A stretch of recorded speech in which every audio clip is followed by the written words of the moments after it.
In a world where every clock could tick backward, people learned to live carelessly. They lived in a city called Wendmere, a place of brass towers, silver rooftops, and bells that rang whenever someone wished to begin again. Every kitchen had a clock. Every classroom had a clock. Every courtroom, bakery, workshop, carriage station, and street corner had a clock.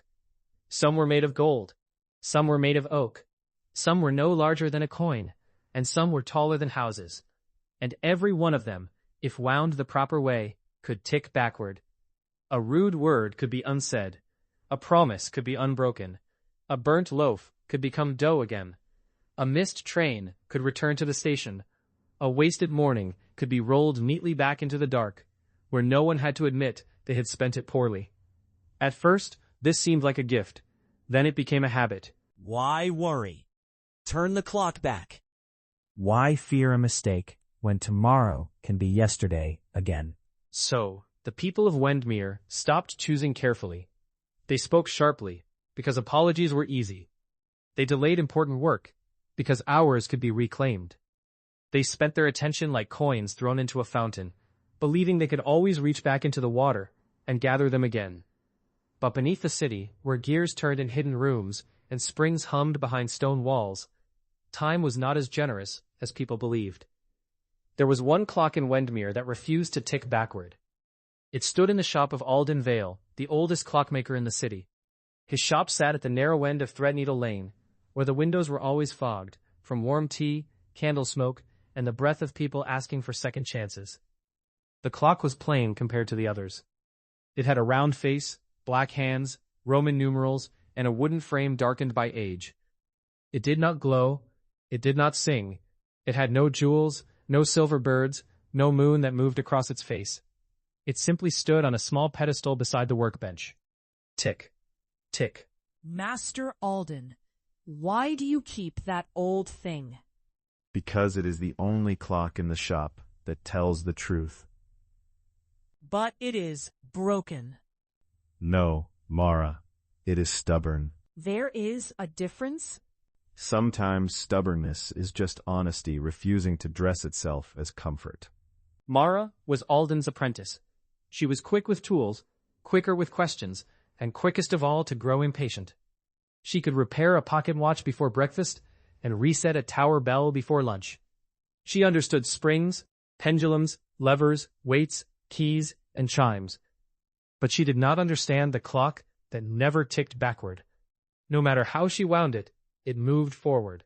No matter how she adjusted the gears, it moved forward. No matter how she polished the face, cleaned the hands, oiled the teeth, or whispered threats at midnight, it moved forward. Tick, tick, tick. It is not honest. It is cruel. Many people say that about the truth before it saves them. One winter morning, Mayor Bell entered the shop, wearing a red coat with golden buttons and a worried expression he tried to hide behind his mustache. Alden, I need 6 public clocks repaired before the Founders' Festival. The city expects perfection. The city usually expects forgiveness, not perfection. This year must be different. We have visitors coming from every province. Merchants, judges, investors, historians, governors. Wendmere must appear flawless. Then you will need more than 6 clocks. The mayor looked at Mara. And this must be the famous apprentice. Famous? Infamous, depending on the customer. Can she work quickly? Too quickly. Good. Then she is perfect for city business. For 7 days, Mara worked on the festival clocks. She repaired the clock in the square, where children turned back afternoons to replay games they had lost. She repaired the clock at the bakery, where the baker reversed burnt bread so often that no one remembered the smell of failure. She repaired the clock at the courthouse, where arguments could be undone, rewritten, and polished until truth itself looked exhausted. Everywhere she went, people laughed at mistakes as if mistakes were actors in a play, certain to leave the stage before the final scene. But everywhere she went, Mara noticed something strange. The more people turned back the clocks, the less they remembered the value of the moment they were in. A father missed his daughter's recital 3 times because he believed he could keep returning to the hour before it began. A student erased a wrong answer so many times that he never learned why it was wrong. A merchant reversed a bad bargain until neither buyer nor seller trusted a handshake. And in the center of it all, Wendmere smiled brightly, beautifully, and carelessly. Then came the night of the Founders' Festival. Lanterns filled the square. Musicians played beneath the clock tower. Children carried paper stars. Tables overflowed with bread, fruit, cakes, roasted vegetables, and steaming cider. People of Wendmere, tonight we celebrate progress, prosperity, and the great blessing of time in our hands. Cheers! At that very moment, the great clock tower above the square shuddered. Its hands trembled. The bells gave a terrible groan. Then every clock in Wendmere began ticking backward at once, not by choice, not by key, not by command. Backward, backward, backward. The lantern flames curled down into their wicks. Music folded back into silence. Cider rose from cups into pitchers. Footsteps retreated. Words flew back into mouths. The festival unraveled. And then, with a sound like 1,000 doors closing, the whole city returned to sunrise. The people awoke in their beds, remembering the festival and the failure. Well, no harm done. We will simply do it again. So they did. The lanterns were lit again. The musicians played again. The mayor gave his speech again. And again, the great clock tower shuddered. Again, the bells groaned. Again, the city was dragged backward to sunrise.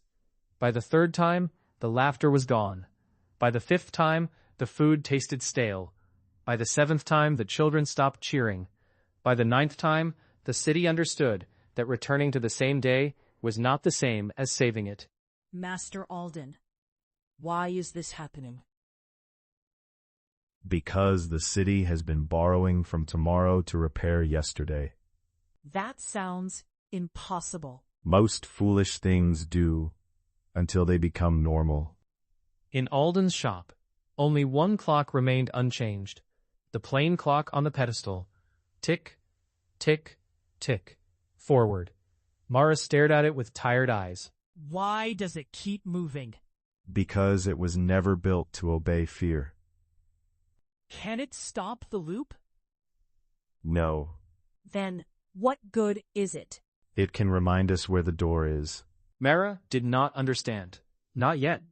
She left the shop and walked through the city as the same festival day repeated again and again. She saw people trying to perfect everything. The baker tried to make the same loaf better each time, but his hands grew more nervous. The musicians tried to play without a single wrong note, but their joy disappeared. The mayor rewrote his speech until it sounded grand, then hollow, then frightened. And in a quiet alley near the square, Mara found a small child, sitting alone beside a paper star. Are we going to stay here forever? No, of course not. My mother keeps saying we can fix it, but every time we go back, I feel more tired. What is your name? Lio. Where is your mother now? Trying to make the perfect memory. Mara looked toward the square, where hundreds of people were rushing to arrange the festival just right before the clock tower failed again. The perfect speech, the perfect lanterns, the perfect meal, the perfect photograph, the perfect moment. And suddenly, Mara saw the truth. They were not trying to move forward. They were trying to make the past obey them. Lio, what did you want to do today? I wanted to show my paper star to my grandfather. Did you? No. I kept waiting for the right time. Mara knelt beside him. Then go now. But what if the day starts over? Then go now again. The child ran toward the crowd, clutching his paper star like a little flame. Mara returned to Alden's shop. You are beginning to hear it. Hear what? The forward tick. We cannot fix this by turning back. No. And we cannot fix it by making everything perfect. No. Then we have to choose differently while we still can. Yes. Mara approached the plain clock. For the first time, she did not reach for her tools. She did not try to open it. She did not try to force its hands. She simply listened. Tick, tick, tick. Time is not a road behind you. It is a candle in your hand. You can speak? All clocks speak. Most people only listen when they are afraid. How do we stop the city from repeating? Stop asking the day to forgive what the heart refuses to learn. That is not an instruction. It is the only instruction. So Mara ran to the square. The mayor was climbing the stage again. The crowd was restless. The musicians looked pale. The children looked bored. The sky looked tired of being morning. People of Wenmere, tonight we celebrate. Stop. Every face turned toward her. Mara Vale, this is not the time. That is exactly the problem. We keep saying that. Not the time to apologize. Not the time to listen. Not the time to rest. Not the time to tell the truth. Not the time to make a choice that costs us something. We keep turning back the clocks because we think time is a servant. But it is not. It is a gift. And we have been spending it twice, while pretending we never spent it once. What are we supposed to do? Do what matters before the bell rings. And what, apprentice, matters now? Mara looked at the crowd. The truth. The square grew silent. Then the baker stepped forward. I burn bread sometimes. A few people laughed, but gently. The student raised his hand. I do not understand my lessons when I erase every mistake. The merchant lowered his head. I have broken promises and called them negotiations. Mayor Bell removed his hat. I wanted this festival to make the city look perfect because I was afraid no one would respect us if they saw how careless we had become. One by one, the people of Wendmere stopped arranging the perfect day and began living the honest one. The father left the square to attend his daughter's recital. The musician played a wrong note, laughed, and kept playing. The baker served a loaf with one dark edge and told everyone where he had gone wrong. The merchant shook hands and meant it. Leo found his grandfather and held up the paper star. I made this for you. The old man took it as if it were made of gold. Then the great clock tower shuddered again. The crowd froze. The bells groaned. The hands trembled. Backward, backward. Then, tick. The tower clock moved forward. Once, then again. Tick, tick, tick. The city did not return to sunrise. The lanterns continued burning. The music continued playing. The cider remained in the cups. And for the first time in longer than anyone could remember, the people of Wendmere let a moment pass without trying to own it forever. Years later, the city still kept clocks that could tick backward, but they were used rarely and never without thought. Children were taught that a second chance was not a toy. Apologies had to be spoken before clocks were touched. Promises had to be kept without machines. Mistakes had to be studied before they were erased. And in Alden Vale's old shop, where Mara eventually became the clockmaker, the plain clock remained on its pedestal. It had no jewels, no silver birds, no glowing moon, only black hands, Roman numerals, and a steady sound that filled the room. Tick, tick, tick. One day, Leo returned as a young man and stood before it. I used to think this clock was broken. So did I.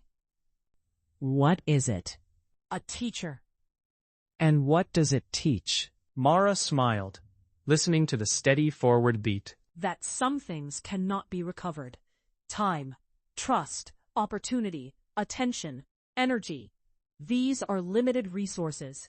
The clock is not punishing us.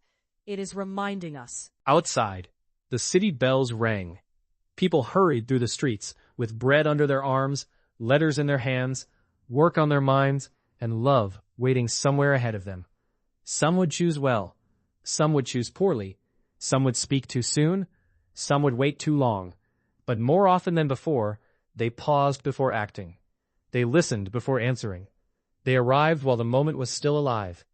And when they passed Alden's old shop, they could hear it through the glass. Tick, tick, tick.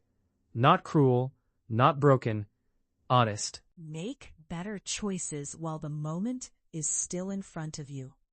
Be mindful of your actions. Say what matters. Do what needs to be done. Appreciate what you have while you have it. Because sometimes the only direction is forward.